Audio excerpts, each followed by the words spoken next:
इराणने 13 एप्रिलला केलेल्या हवाई आक्रमणानंतर इस्रायल त्याचा सूड घेणार असं बोललं जात असताना इस्रायलच्या युद्ध मंत्रिमंडळाची दुसऱ्याच दिवशी बैठक झाली.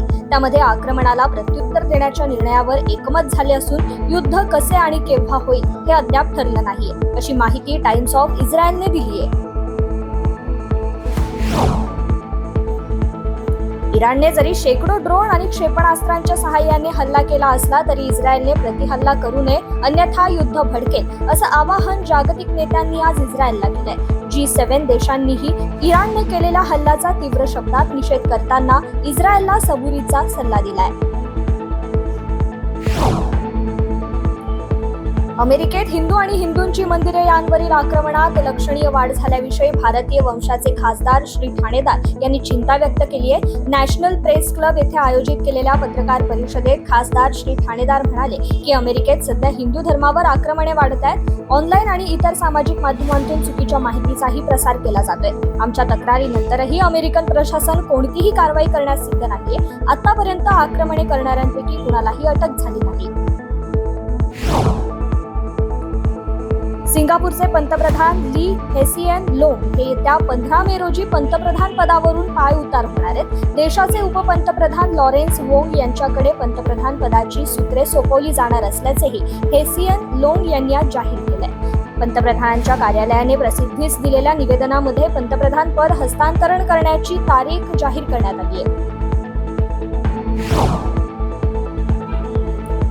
नेपाळमध्ये गेल्या काही दिवसांपासून देशाला हिंदू राष्ट्र घोषित करण्यासाठी पुन्हा राजेशाही स्थापन करण्याची मागणी होतीये. यासाठी ठिकठिकाणी आंदोलने केली जात आहेत. काल काठमांडू येथे हिंदू राष्ट्रासाठी आंदोलन करण्यात आलं. त्यावेळी आंदोलक आणि पोलीस यांच्यात झटापट झाली. आंदोलकांना पांगवण्यासाठी पोलिसांनी अश्रुधुराच्या नळकांड्या फोडल्या आणि पाण्याचा माराही केला. पोलिसांनी दिलेल्या माहितीनुसार आंदोलक प्रतिबंधित क्षेत्रात प्रवेश करण्याचा प्रयत्न करत होते. त्यावेळी ही झटापट झाली.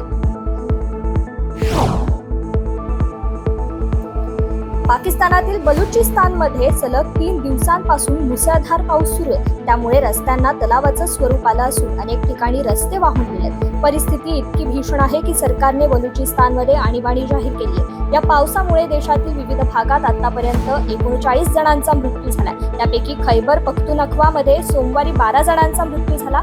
या पावसामुळे पाकिस्तानची राजधानी इस्लामाबादमध्येही परिस्थिती बिकट झाली आहे. निवडणुकीमधील गैरप्रकार टाळण्यासाठी रोकड, मद्य आणि अंमली पदार्थाच्या अवैध वाहतुकीवर निवडणूक आयोगाची करडी नजर असते. स्थानिक यंत्रणांच्या मदतीने देशभरात केलेल्या कारवायांमध्ये गेल्या 1.5 महिन्यात तब्बल 4,650 कोटींचा मुद्देमाल जप्त झाल्याचं आयोगाने काल जाहीर केलंय. यात सर्वाधिक 2,069 कोटींचे अंमली पदार्थ हस्तगत करण्यात आले. मध्य रेल्वे मार्गावरील नागपूर मुंबई दुरंतो एक्सप्रेस मध्ये 40 लाख रुपयांची रोकड जप्त करण्यात आली आहे. मध्य रेल्वेच्या CSMT स्थानकात नागपूर मुंबई दुरंतो एक्सप्रेस आली असता पोलिसांनी 40 लाख रुपयांची रोकड जप्त केली आहे. जप्त करण्यात आलेले 40 लाख रुपये कोणासाठी पाठवले याबाबतचा तपास सध्या पोलीस करतायत. दिल्लीमध्ये धोरण प्रकरणात तिहार तुरुंगात अटकेत असलेले मुख्यमंत्री अरविंद केजरीवाल यांना ईडीचे म्हणणे ऐकून घेतल्याशिवाय अंतरिम दिलासा देण्यास आज सर्वोच्च न्यायालयाने नकार दिलाय. केजरीवाल यांच्या याचिकेवर सर्वोच्च न्यायालयाने ईडीला नोटीस बजावून पुढील सुनावणी 29 एप्रिल पासून सुरू होणार आठवड्यात ठेवली. दरम्यान अट्टल गुन्हेगारातही दिली जात नाही अशी वागणूक केजरीवाल यांना तिहार तुरुंगात देण्यात येत असल्याचा आरोप पंजाबचे मुख्यमंत्री भगवंत मान यांनी केलाय. पुण्यातील देवरुखकर वाड्याला भीषण आग लागल्याची माहिती समोर आली आहे. ट्रॉफी बनवण्याच्या कारखान्याला ही आग लागली. या आगीत कुठल्याही प्रकारची जीवितहानी झाली नसल्याची माहिती समोर आली आहे. आग इतकी भीषण होती की अगदी काही वेळातच आगीने रौद्र रूप धारण केलं. आगीत करोडो रुपयांचं नुकसान झाल्याची माहिती देवरुखकर वाड्याच्या मालकाने दिली. देवरुखकर वाडा पेशवेकालीन आहे. या वाड्यात अनेक मौल्यवान वस्तू असल्याचीही त्यांनी माहिती दिली. आगीचं कारण अद्याप स्पष्ट झालं नाही. अग्निशमन दलाला 1 तासानंतर आग आटोक्यात आणण्यात यश आलं. दिल्लीमधील केंद्रीय सचिवालयाच्या नॉर्थ ब्लॉकमध्ये असलेल्या गृह मंत्रालयाच्या कार्यालयाच्या दुसऱ्या मजल्यावर आज सकाळी आग लागली. त्यामुळे कार्यालयात एकच खळबळ उडाली असून अग्निशमन दलाने घटनास्थळी धाव घेत अथक प्रयत्नानंतर आग आटोक्यात आणली. दरम्यान ही आग एसीच्या युनिटमधून लागल्याचं सांगण्यात येते. या घटनेत एसी, झेरॉक्स मशीन, काही संगणक आणि काही कागदपत्रांसह पंखेही आगीने जळून खाक झाल्याचं अधिकाऱ्याने सांगितलंय. आणि ज्या कार्यालयात ही आग लागली ते आयकर विभागाचे कार्यालय असल्याचे सांगण्यात आलंय.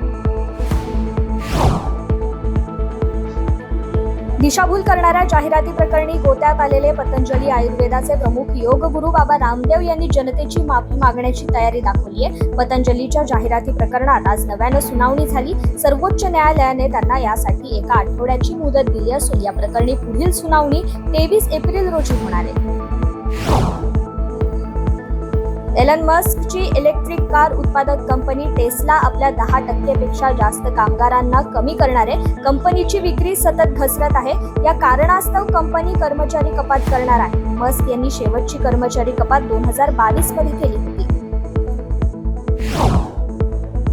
लोकप्रिय सोशल मीडिया प्लॅटफॉर्म असणाऱ्या ट्विटरच्या युजर्ससाठी अत्यंत महत्त्वाची बातमी. ट्विटरवर खाते तयार केल्यानंतर जर युजर्सला आता पोस्ट लिहायची असेल तर त्याला पैसे भरावे लागणार आहेत. याबाबत स्वतः एलन मस्क यांनी माहिती दिली आहे.